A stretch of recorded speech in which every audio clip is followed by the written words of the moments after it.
So I mean, obviously I'm doing Blaire Wilson herself. You're gonna save a lot of money. Then you want to get your doll dressed in all white.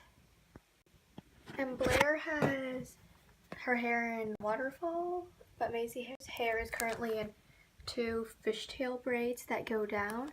So I'm going to have to redo Maisie's hair. So Maisie has her waterfall braids now on her head. So what's left in the dress are the bees. So we're going to add some bees and I'll see you in a second. And here's Maisie's with the bees on. I think they're really cute. They did get just a bit tedious to cut.